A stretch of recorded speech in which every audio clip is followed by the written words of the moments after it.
So a while back, I made a video saying that after coming onto YouTube, I finally felt like I was part of a community, an online community of atheists who shared my values.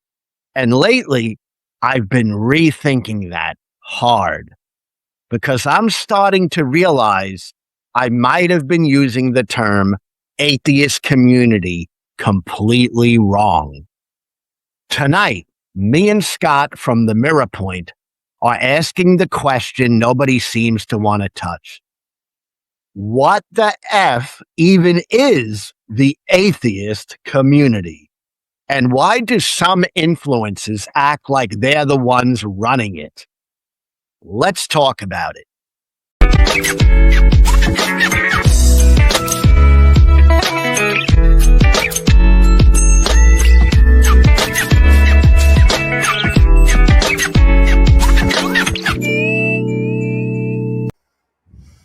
Hey, it's Brooklyn Lou the Skeptic, and I invited my friend Scott from the Mirror Point to come on and discuss exactly what is the quote-unquote atheist community. So, hey, Scott, how you doing?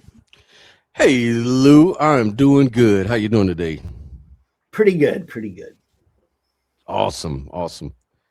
So we're going to shine a mirror onto the atheists who claim there's an atheist community. That's going to be interesting. I've been looking forward to have this conversation because I hear a lot of different atheists say, well, there is no atheist community. And then you've got other atheists that say, well, this person or that person is now out of the atheist community.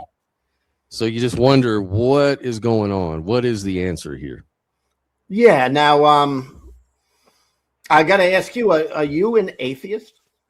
I am an atheist. I do not believe in any gods. I'm an atheist as well. Now, that doesn't actually mean we're part of an atheist community, I suppose, because some atheists don't really want to engage with us.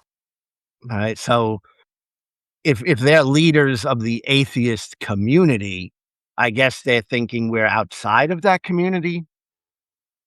Yeah, it seems like they're self-appointed spokesmen for an entire demographic of people defined by what they don't believe in. So it's a singular issue. I don't see it as a worldview. I don't see it as necessarily a religion or a community necessarily. It just seems to be a response to one single issue or question. Do gods exist or do you believe in gods? And if you don't, you're an atheist. And if you do believe in gods, you're a theist. Just like theism doesn't have a community or a religion necessarily, but there are subsets under theism where you have all kinds of different communities. Same thing with atheism. You've got the Austin community, atheist community, the Austin atheist community, or the atheist community of Austin. I think that's what it's called. You've got different groups here and there, the American Atheist, the Atheist Alliance International, the Atheist Republic Advocate for the Separation of Church and State. You've got all these different groups.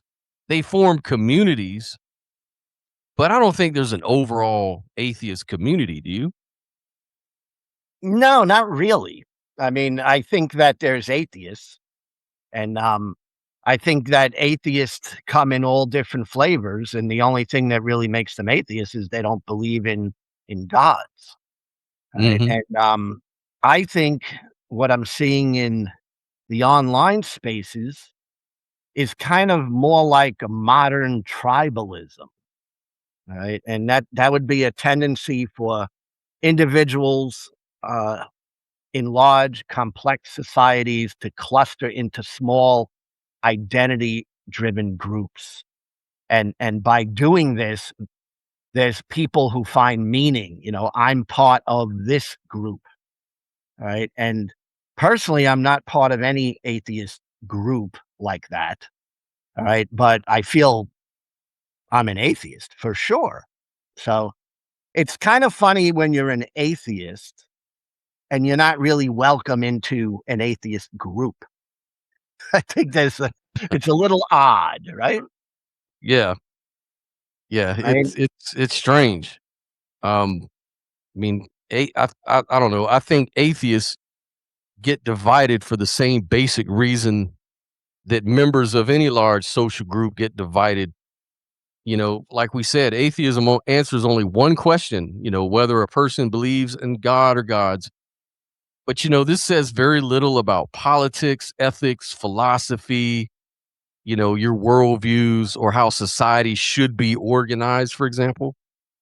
Like, yeah, it's like a sociological question, like sociologically, like once people share a single identity marker, they still going to differentiate along many other dimensions. Like we had mentioned this before, like some are political conservatives, others are socialists or libertarians.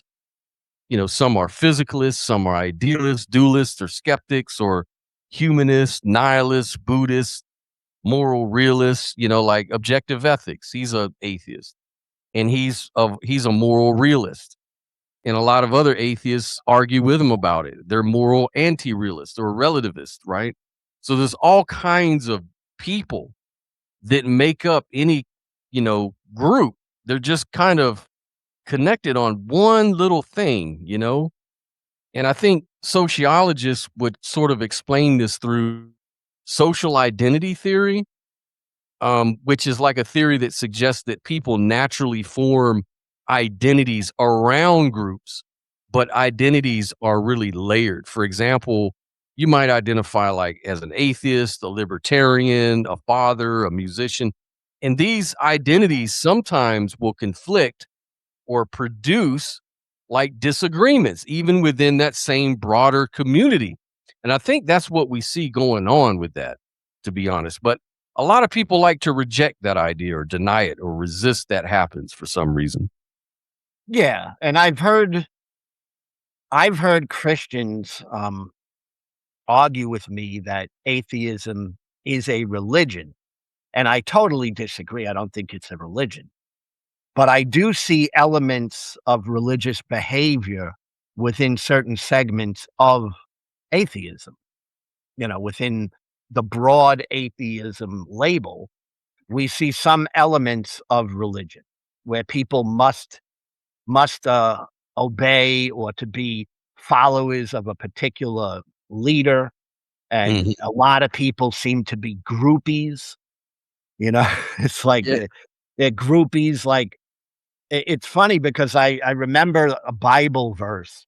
I don't know if you're familiar with this, but just thinking about it right now, and I don't believe in the Bible, all right? But there are some things in the Bible that make some sort of sense, okay? That would be one thing right there, like, I could be an atheist and find some truth in the Bible.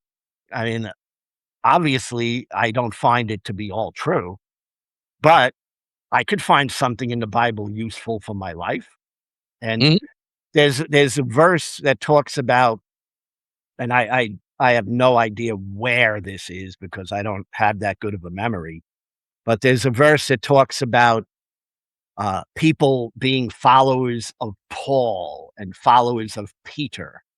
Mhm. And those people were dividing early on within this movement. You know, Yep. they were separating and dividing, even though they both were following Jesus, so to say. But there was a division, and that is tribalism to me. It was tribalism in the early church.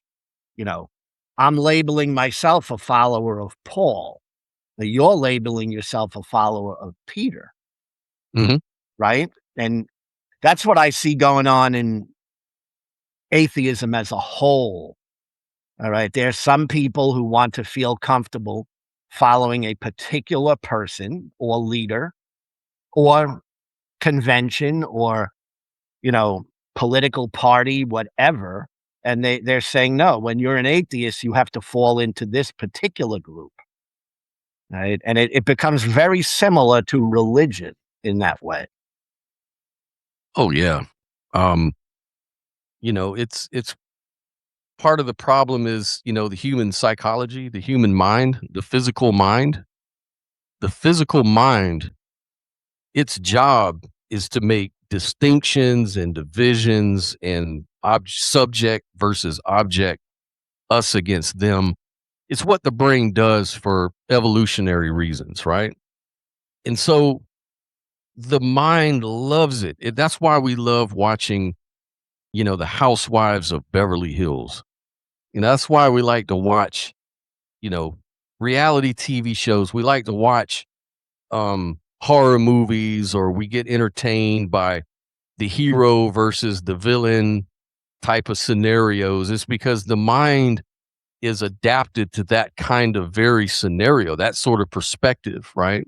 That perception. We all perceive the world between differences, right? So it's very natural that we're going to fall into dichotomous thinking and division and all of that. But I think that the trick here is to be able to be a little metacognitive about it, just understand what's going on. Like, I fall into it too. I enjoy watching boxing, for example.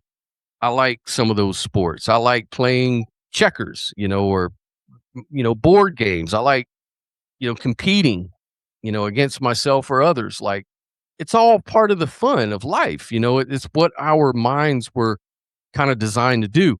But I also put it in its place. Like, I understand that, okay, this is just useful. It's not necessarily has to reflect how everything has to be. When you let that kind of thinking divide you over race, or divide you over beliefs, or divide you over all of these petty and superficial kind of things, then you are letting the mind control you at that point. You're kind of letting you're not aware. You have no self-awareness that you're just falling into the delusion of all this dumb separation that is really just made up narratives, that we all fall into, you know? And I think that atheists are no more able to avoid this than a theist would. I think to avoid this kind of thinking and to be at more peace with yourself, you have to be a little metacognitive, kind of step out of yourself for a minute. Don't get so self-absorbed where you actually take this stuff too serious, because that's when we get in trouble. We become attached to these beliefs of us against them for no good reason. We're not evaluating anything. Yeah, I think that us versus them mentality is one of the major problems or sicknesses in our society. It's like there's this idea that because I am part of one group, I must hate the other group. Right. And I think that's a big problem in America right now. It's like, you know, well, I see things this way, that you're my enemy. And it's terrible. It's not good for humanity. All right. There has to be some humanity that brings us together and not divides us all the time, you know? And that's why I always say on my channel when I'm talking, straight up, there are Christians I think are wonderful people. All right. That doesn't certainly doesn't mean I think all Christians are wonderful people. And it certainly doesn't mean I agree with them on their religious Right. view. But I can respect them as human beings if they're good people. Well, of course. And, Yeah. you know, I think a shift in perspective sort of restores balance. Like, dualistic thinking. I mean, like I say, it's one of the brain's most useful cognitive tools that we have, because from like an evolutionary perspective, like, I guess our nervous system kind of evolved by making, these sort of decisions on the fly, like safe versus danger, friend versus stranger, food versus poison, like this ability for us to categorize the world. is the reason we're here today. Our ancestors were allowed to survive because of that way of thinking. So the brain constantly simplifies, an overwhelmingly complex world into manageable opposites, right? I don't think this is very hard to understand. But like I say, when you make a shift in perspective, you can restore balance by recognizing that these sort of distinctions are usually only functional rather than fundamental. So, like, for example, like with me, since I practice trying to be more empathetic and see the commonalities among human beings, this sort of um, system of thinking sees the distinctions as useful, but they sort of emerge from a deeper web of interdependence. And that just makes me more open to understand the other person and to welcome people and to know that people are going to be different. It's okay. Like, I would be very surprised if me and another person were to agree on everything. I know one of us is lying because we can't agree on everything. You're not supposed to agree on everything. You're a No, unique and if individual. you agree with someone on everything because you feel that they are credible or they know more than you, you're just a groupie. You're not Yeah, even thinking for yourself at that point. yeah. It's a form of self disrespect. I always say that having your own opinion, being skeptical is how you show your mind self respect. It's like you realize what you're honestly convinced of, and you're very aware of what you're not convinced of. You know, but when you sit there and you try to deny that you don't believe this, and you try to act like you believe it, why are you doing it? To make someone else happy? To make other people approve of you?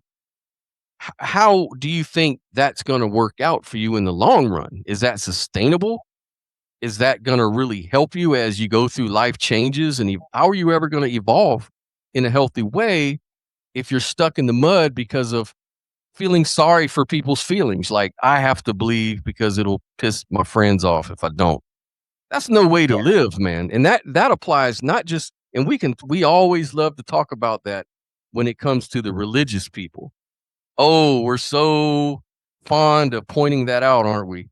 But we don't really ever want to admit that maybe the dirty little secret is we do it too.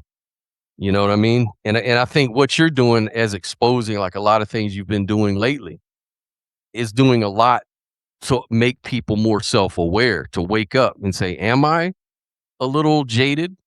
Am I a little biased here?" I think Right, that's a good thing. It's a great thing. right. Like, I mean, just quickly, not that I wanna talk too much about it, but, like, the NanoCon response, NanoCon 2025, um, people who believed or believe Nancy are being, uh, being made out to be not members of the atheist community. Okay. Yeah. And, I it is just fascinating to me, like, how that would make someone a member or not member of an atheist community, whether they believe a woman or not. And that has nothing to do with atheism whatsoever. I mean, it's it's it's literally people seem to wanna fall in line, follow the leader, and that is the same thing that happens in religion and politics.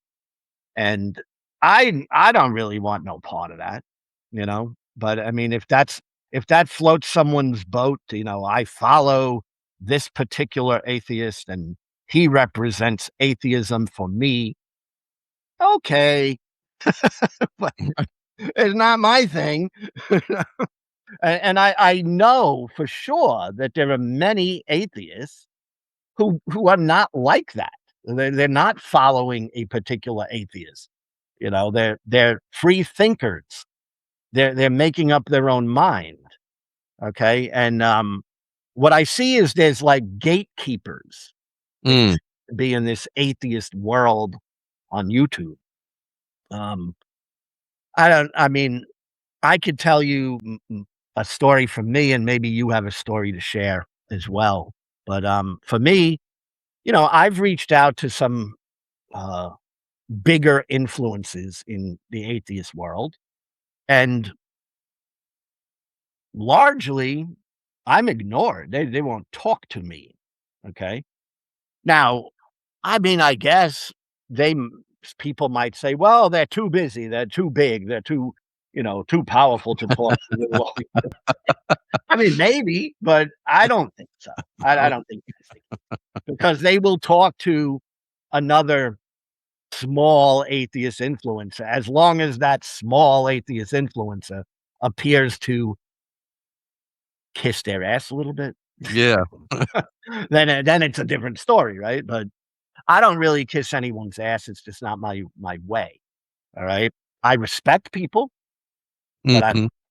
I don't need to like adapt my whole philosophy on life based on somebody else. All right. I don't do that. Um on my channel, as you know, when I open up to anybody. Okay. And I've opened up my channel to Christians and non-Christians. All right. And anybody could be a Muslim. I don't care. Right. And I'm going to respect anybody until they do disrespectful things. Right. So it's kind of ironic because I've been told to get out of certain atheist um comment sections. I've been told I'm ignorant, and I've just today was told I'm dumb. Okay. By someone who has a PhD. Now, why would a PhD atheist be concerned about my intelligence and call me dumb? I mean, on the street level, we know that, if I come over to you, Scott, and you're, walking down the road and I say, "Hey, dummy," that's not a good thing, right? No, And that's a and it's problem. kind of like not something you would expect from a professional. Right? I Not mean, at I all. wouldn't expect that from a professional at all. So, it's kind of ironic that I would get that sort of reaction, and yet I have Christians that I've interviewed, debated, disagree with wholeheartedly, went at it with, that were cordial. They were friendly, nice, respectful, all right? I can think of, couple off the top of my head that you've probably seen because you look at the stuff I'm doing. Um, Ryan Pauly had a long debate, I think 2-hour debate with him. Mhm. Pauly is a Christian apologist. Mhm. I saw I that. I don't agree with Ryan Pauly. He knows I don't agree with him. He knows I attack Christianity. All right. He knows that. But Ryan Pauly, after our discussion, he sent me a gift. Wow. He It mailed me a gift, okay, because he was being nice, all right. right? And as much as I attacked his his viewpoint, he was a decent human being to me, Yes. right? And Yes. that goes a long way with me. I mean, I think you remember Reverend Rosado. I mean, damn, we didn't agree on anything, right? You Right, remember right, that guy? right. Remember that. Yes, yes, yes, yeah. Right. But Reverend Rosado never called me dumb and No, ignorant. no, he's a very nice man. Yeah. So there's a certain level of human decency that I think you would expect from leaders in any community. Right. I mean, and I don't really see that all the time in the what they call the atheist community. So I don't know if you've had any experiences with Oh, yeah. influences in the atheist, you know. I just had a recent situation come up.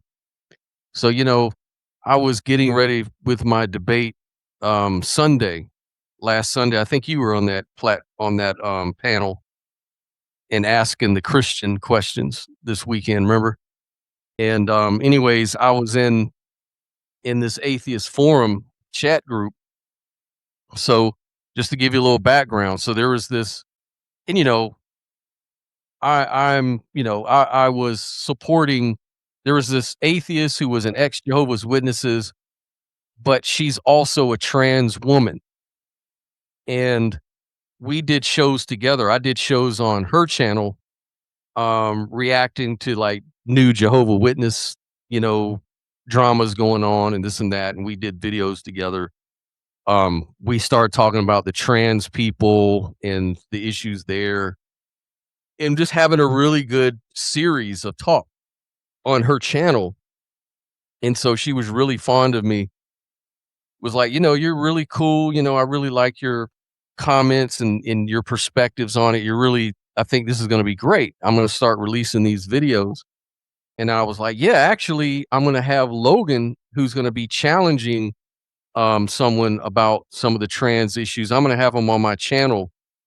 And she didn't really think about it too much, but then she tuned in and noticed that I had two people who were Logan and this other guy named Alex, who was the anti-trans position. And I was just interviewing, just hearing why, and asking questions, not really taking a side or anything. So then she told me we can't no longer be friends. I'm going to get rid of all of our work that we've done, because you're a transphobe, because you're platforming people that I don't agree with. And I'm like, at the time, I'm like, dude, I have like less than 100 people on viewers or subscribers. Like, who am I? I'm a nobody. I'm just trying to do this. And she's like, no, you're a transphobe. You're just labeled me and then blocked me. This weekend, I was talking to Bryce and everybody else in the group, and she goes, I'm leaving this group. I can't believe you guys are platforming transphobes like Scott Williamson. I didn't know you were a transphobe. Yeah, like what? I know that. And Bryce was like, how is he a transphobe when he lets a trans woman moderate some of his debates, and she's really active and she's even was spotlighted on Scott's shows? And no, he's just hiding his transphobia. I know the dirty secret. He's really a trans. Like what? So yeah, so she's calling to get me taken out of the group and all that kind of stuff. Like it has nothing to do with atheism. By the way, nothing to do with atheism.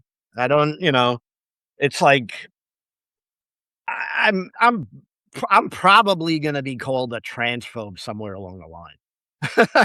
You almost were. You were somebody who's atheist, I guess. I mean, it has walking the line, but I wouldn't be surprised if that happened. And you were walking the line last week.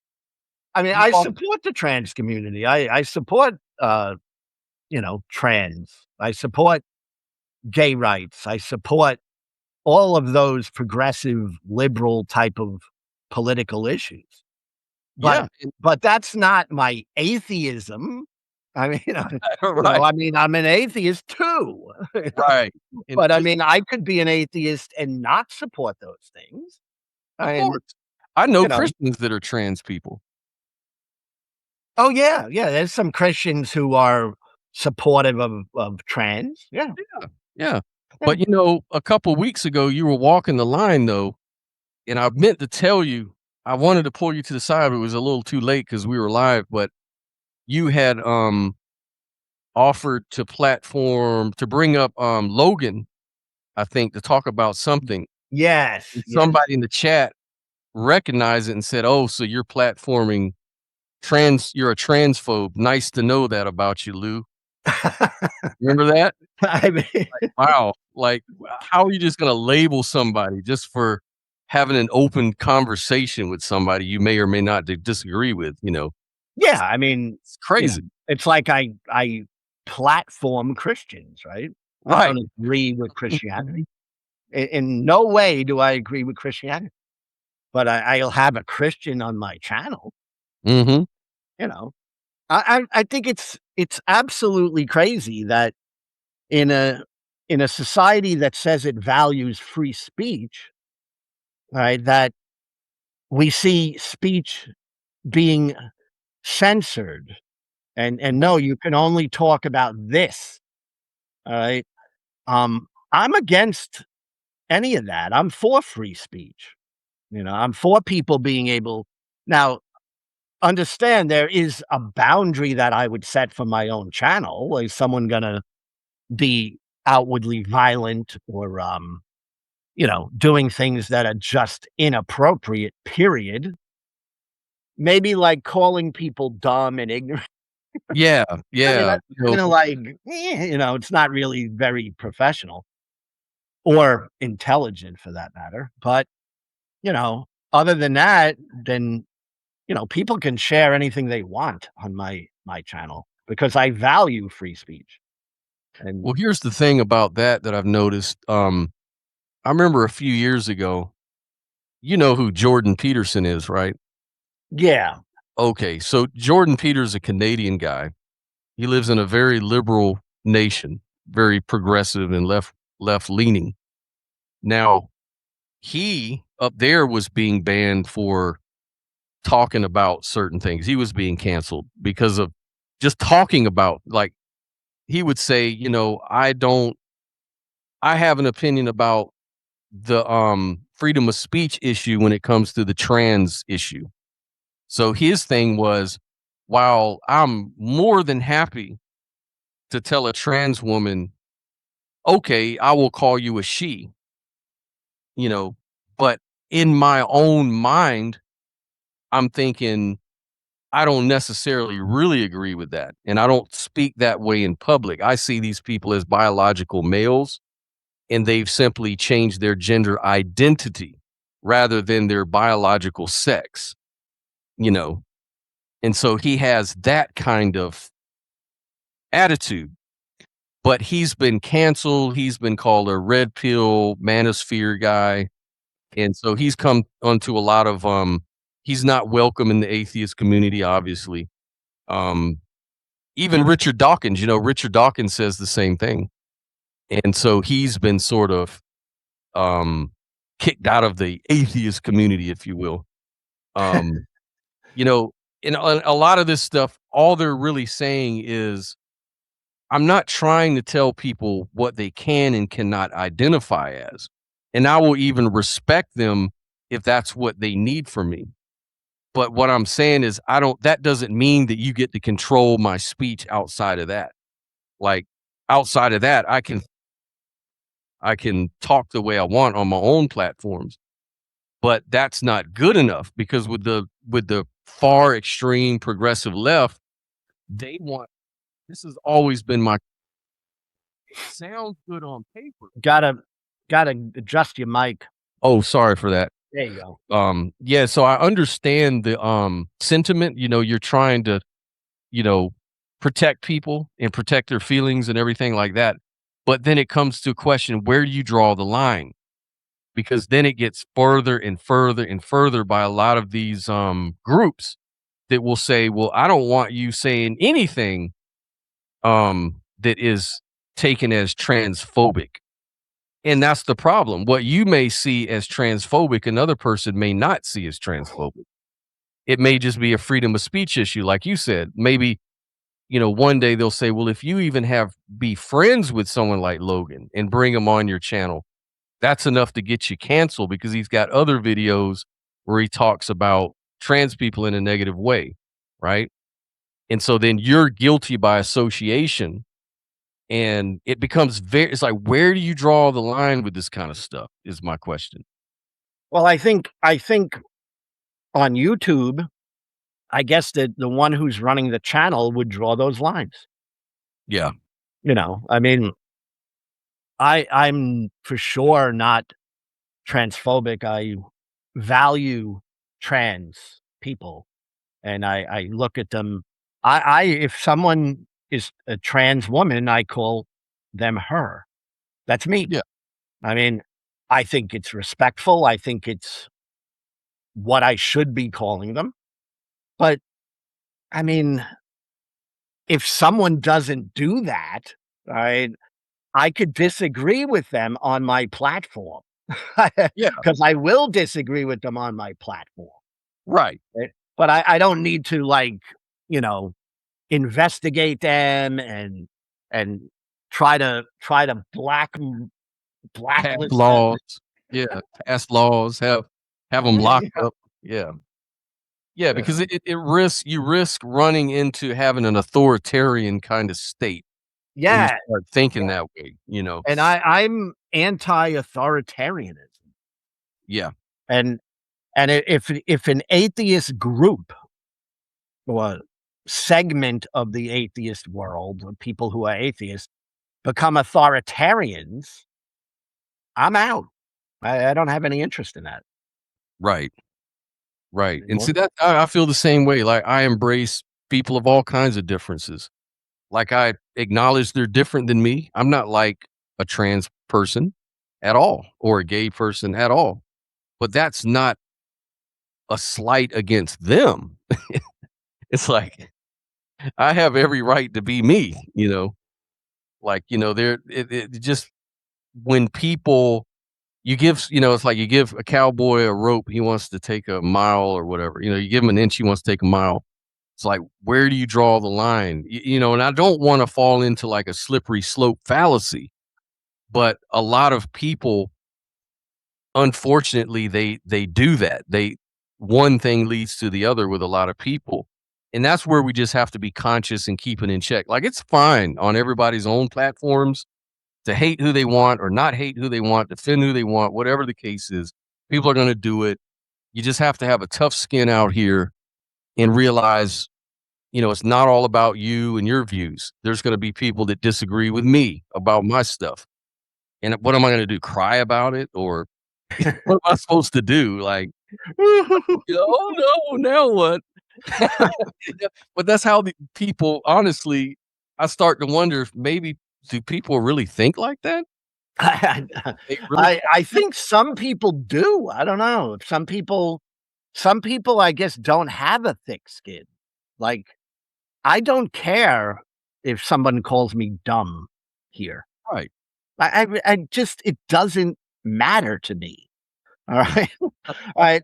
And I think the reason is, if I have to think, it's not that I'm super educated. That's not the reason. It's that I'm secure with myself. Yeah. That's it. It has nothing to do with, I'm more educated than this one. All right. There's a point where educated people become elitists. And it's a negative, not a positive.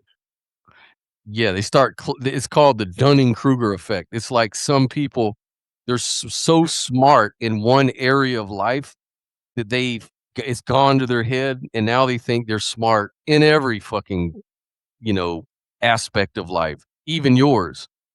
Yeah, I know. Gonna tell you, "No, you're stupid." You know, "You live the way you're talking right now, that's just stupid, Yeah. because look at me, I'm a PhD."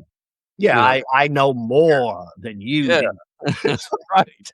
Yeah. I mean, the weird thing is that, like, I wouldn't care if I'm dumb. I mean, it's just like, what am I gonna do if I'm dumb? I'm gonna, "I'm dumb." It's like I personally am beyond all that. Yeah, I am what I am, and that's yeah, it. I'm in my gonna be in my mid-60s, yeah. alright? I am what I am. If I'm smart, okay. If I'm stupid, I'm stupid, alright? It's not gonna change my mentality. I mean, do I think I'm dumb? No, I don't think so, but if someone wants to think that, well, whatever, you know? Well, you I know, mean, people always they call it you know, they're spending your money out of their pocket. In other words, for what matters to them, they judge you by, like, because they have a particular knowledge about a thing or an interest. If you don't, all of a sudden you're dumb, you know, or you're stupid. It's like sometimes, you know, like my daddy's a computer programmer. I'm not really good with computer programming. I'm not interested in that. And so he's always like, "Man, you'll never be a good programmer if you don't start reading books about it and start getting into it. You'll never man, you'll never even get past the basics." And I'm like, "Yeah, but who says I want to?" Like, that's like me telling you, you know, you're what, 5'4", and me telling you, man, you'll never be good at basketball if you don't go out there and start trying to play and get good. You're already short. You got to keep trying. It's like he's not interested in playing. That's not his thing. So why would I want to judge him? I think it's something Albert Einstein once said. It's like judging a fish by how well it climbs trees is just unrealistic. Yeah. Yeah. And it's not a good mentality. Like, I don't meet someone who is not, let's say, highly educated and call them dumb and stupid. I just don't do that because it's not up to me to do that to another human being.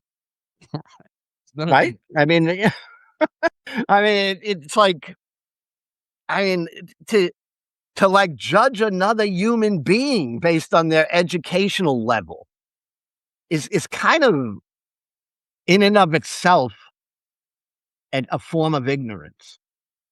Yeah, and it says more about that person than you. It's like anytime you have to insult another person, it's almost like it could be interpreted as a form of projection. You know, it's like maybe you feel insecure about your, intelligence. And so you go around telling people that are less educated than you how not intelligent they are to make you feel better about yourself and the fact that you're not that intelligent. So it's the old bully mentality. It's the same old crap that human beings do to each other. Yeah, it's to me it's garbage, For me to like flex on somebody because maybe I know a lot more about another issue than they do. Right. All right. And for me to say, well, you're an ignorant fool.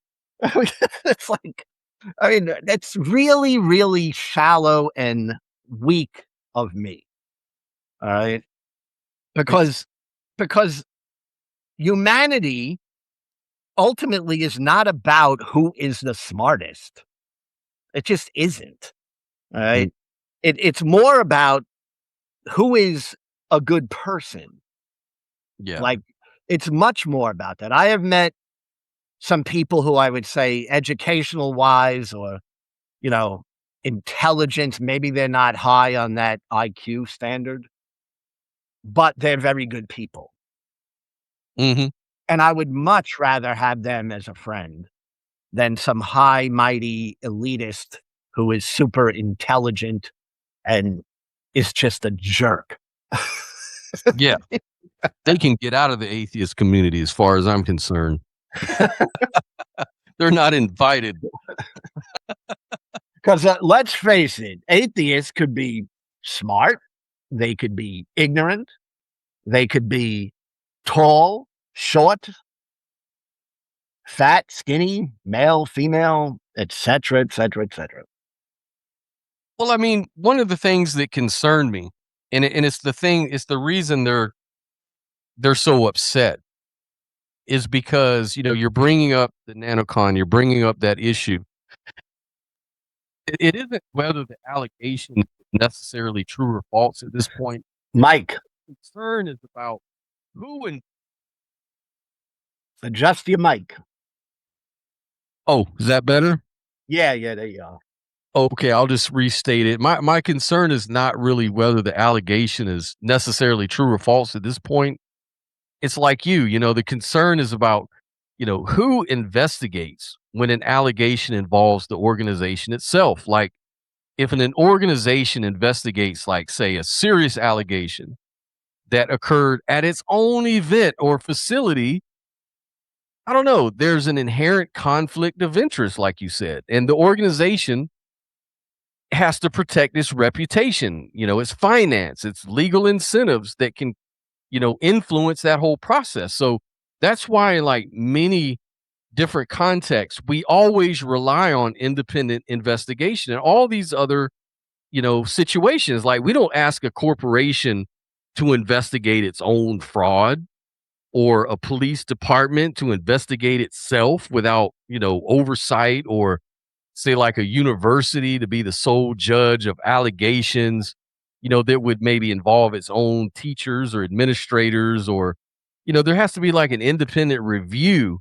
So it isn't that, did they reach the right conclusion? My question is mainly, why should the public trust an organization to impartially investigate an allegation in which it has a direct stake in? You're open to all kinds of problems. And I think just because you're highlighting that, he's calling you stupid. But, I would ask him, when would you consider this an ideal investigative process? If the organization had something significant to lose, what would you say? Like, what safeguards were in place that ensured that the investigators were independent of the organization's interests? Like, what can you answer that? If not, then I don't think you're being stupid at all. Yeah, I mean, I don't know, this whole thing about who's dumb and who's stupid and who's ignorant. I really don't wanna play that game, it's Yeah. like it's it's really a low game to play, right? I mean, it's like it's doesn't matter, right? Because everyone is entitled to their opinion anyway, whether they're super intelligent or not, all right? Um, and sometimes this is what's, just definitely a fact. Sometimes intelligent people get it wrong. Yeah, Of you know, course. I You mean, know, the way I look at it, man, is, you know, violence or insults are always the last refuge of an incompetent person, like Isaac Asimov said once. When an argument is lost, then the insult becomes the loser's tool. It's just that simple. And so when people call you out of your name, that doesn't do anything to prove the case one way or the other. It doesn't make a point about the case. It doesn't have anything to do with the topic. It's an ad hominem attack meant to deflect off of that point and onto you personally, just to make you cry. They want to see you tear up. yeah. Yeah. Wait till he But reads. He's back there fantasizing about it like, yeah, wait till he reads this. I bet he's going to start crying now. could you imagine, like, I can't even imagine being such a weak man that I would be like, crying about someone calling me a dumb. It's like, I don't know, man. I mean, what would you do if someone called? Would you be like all insecure now? I Yeah, mean, exactly. It's like, welcome, welcome back to the 8th grade. yes, it's very childish, really. Yeah. I mean, it seriously is childish. Yeah. The But 4th grade called and they want their insult back. You know. so, but anyway, do you have any other experience? Have you tried to call into like atheist call-in shows? Yes, And yes. Good what's been point. your experience with that? Yeah, so, a couple times, and one time I called in and, made it was basically, I think we were talking about God and how other people, believe in God, because I think they were mainly talking about, the Christian God and the evidence, and we got into a philosophical conversation of, evidence and what do you mean by exist and what do you mean, it got into the topic of consciousness, and I'm like, well, consciousness doesn't exist, right? Like, it's not something you can point to and objectively say, here it is, consciousness weighs this much and it's this color and it's this or whatever. It's one of those things that is a conceptual thing. It's subjective by nature. And when it comes to the topic of God, it seems to be a similar problem. Like, it's just conceptual. There's no way to prove it. And even if a person did see some very compelling, moving evidence within their experience, their subjective experience, well, that might be good for them, but it's not good objectively. It's not going to really move the needle as far as an outsider is concerned, because you're just going to be taking over their experience and anecdote and trying to apply it to your own life, which is a problem that religion has. And anyways, they wanted to talk about, well, actually consciousness is a physical thing. It's actually, it can be weighed. You can weigh your consciousness and all this stuff. And, it weighs as much as your brain, all of this kind of stuff. And we start trying to talk about that. And then Matt Dillahunty's like, well, I don't believe in qualia. I don't believe in this thing called equality of experience. I reject that because there's no verified evidence that establishes the existence or the reality of this thing called a conscious experience at all. You can't see it anywhere. So I reject it. And so I was like, so you reject it because of what? He says, because qualia relies on internal subjective thought, and that's not and you can't be certain of that, right? Introspection, that's what he said. He said introspection is not reliable. So I don't reject introspection because it's not reliable. And I said, well, how can you say introspection is not reliable without appealing to introspection? Like you have to use introspection to come to that very conclusion. Right. So how do you know that's reliable? Right. And he goes, and so he responded and he goes, you know what? You're out of here, jackass. We don't have time for dumb questions. And he hung up on me. Yeah. Like, So let's look at that, because that's something that actually happened, right? Yeah.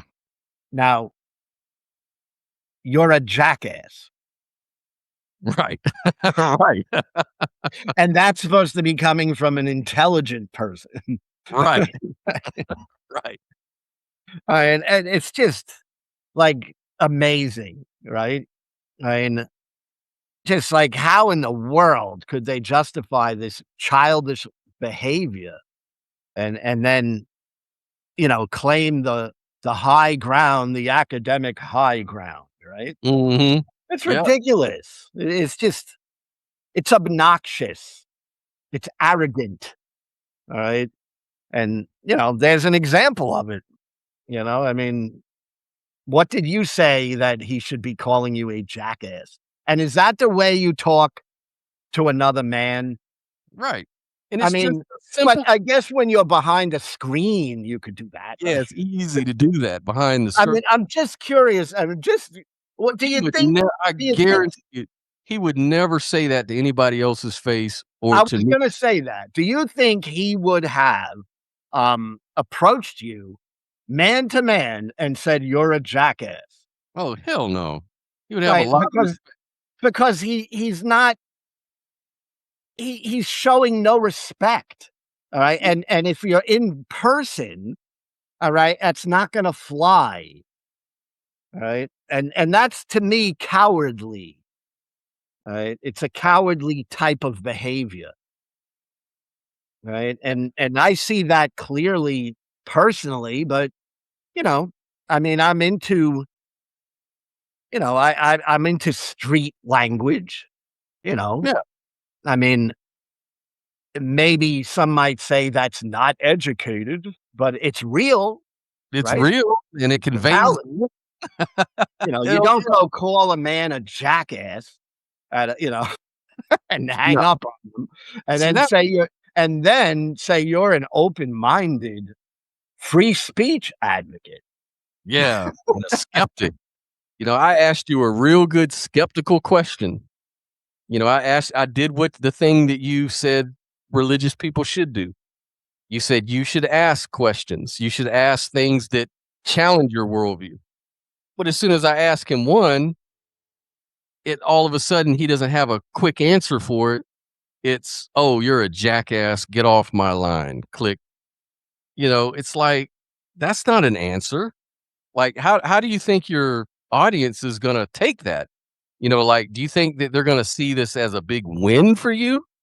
Like, you ran from a question, called me a name, and hung up in my face, which, like you pointed out, he would never do in my face physically, because he would have to have more respect than that, and he's not gonna do it ever, you know? And it's like, but when you do that behind a keyboard, it tells me everything I need to know about you as a person. Like, I would feel like a very big coward to do people like that. Like, I know to myself I would never do that to their face.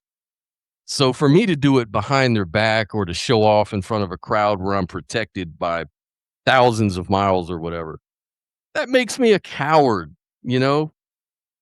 And I Yeah, don't know, maybe that's just the generation we came I from, mean, and that's from a generation that we I didn't. I think that might be just old school, I don't know, It but is. I It is. mean, you know, when I was growing up, you didn't go and do those things. I mean, if you did, you'd be willing to do it face to face, and you'd be willing to, you know, see who's gonna come out on top. That's right. Yeah, That's that's how it just is. the way it was in my day, you know?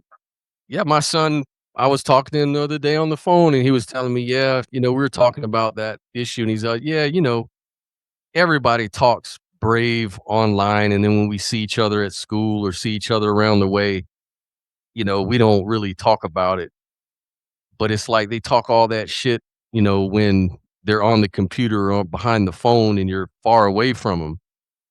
And then it's just kind of normal now that kids just let it go, or some might bring it up. Some might get so mad that they want to take a gun out and shoot you, in fact. But back when we were kids, there was none of that. Like, you had to face each other face to face to say something like that. And if you did it over the phone, then we're going to have to meet and squabble up, at some point.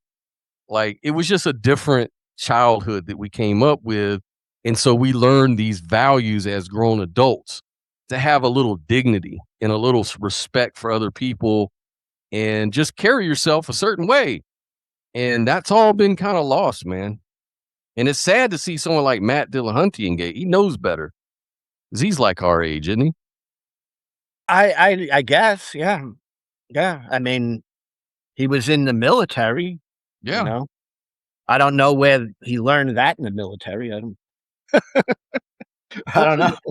it's a matter of likes nowadays. You have, no matter how old you are, if you wanna come up in this YouTube game, you have to play by the algorithm, what it likes, and it likes outrage. It likes all these smart ass sort of conversations back and forth that go nowhere. That's what. Lost your mic again. Oh, I was just saying that this outrage culture of Yeah. that's just, no matter how old you are, if you wanna be successful on YouTube, you kinda have to play that game. Yeah, I mean, the whole algorithm thing is a form of, controlling the narrative, you know? I mean, I would even say that YouTube itself controls the narrative, Oh, yeah. you Yeah. know? So that it goes on in all different aspects of our society, and, I just I wanted to talk about it because 'cause it's been on my mind, and I appreciate you coming on and, sharing some insight about, you know, what are we talking about when we say the atheist community? Right, So, right. you know? It's a really good question. I mean, really. Yeah. So I appreciate it, Scott, and, please tell everyone where they can find you because, your channel is doing a lot of great things. May or may not be good for the algorithm, Mhm. but certainly is good for people who wanna, think about things freely, and you're doing stuff that can easily help people with their mental, uh, stability, Yeah. and I appreciate that too, because Thank you. it's not all about being atheist or theist, there's more to life than that, right? Right. Yeah. I soon got bored of that after a few years, and, so I started, venturing off. So if you like that, what I talk about is everything from social, political, but mainly tying it into the non-dualist perspective, which is a practice and sort of an acknowledgement that we are not outside of nature, but we are a part of nature. We're a process within nature itself. And it's just that our experience is very dualistic. We kind of see ourselves as subjects and relating to objects, but at a deeper level, man, we're all one thing. We're all dependent on each other. Nature is dependent on us and us on it. And it's all symbiotic, and there's science to it, there's psychology to it, there's spirituality to it. There's a whole lot of different avenues to take to lead you to this one perspective. And if it works for you, great. It's done wonders for me. I can say I've gotten a lot better in my own life in so many different measurements. But it's not necessarily for everybody. Not everybody's either going to understand it or find stability with it. Some people, they find non-dualism to be very unstable for their mentality because they're just so caught up in it, of the duality of life, and they just can't seem to relax enough. They're too, and so it's not for everybody. Anxiety's gonna definitely creep up.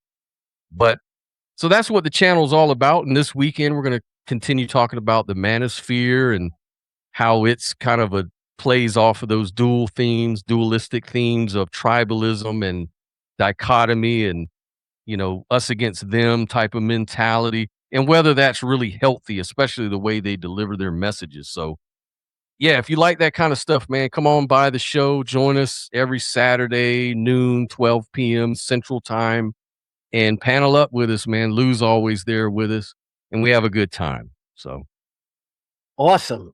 So thanks for coming by, and everyone watching, check out Scott's channel. It's really good, and it's thought-provoking. So, and he doesn't throw people off because they disagree with him. not yet. Not yet. Anyway, thanks a lot, Scott. Yes, sir. Thank you. All right, have a good one.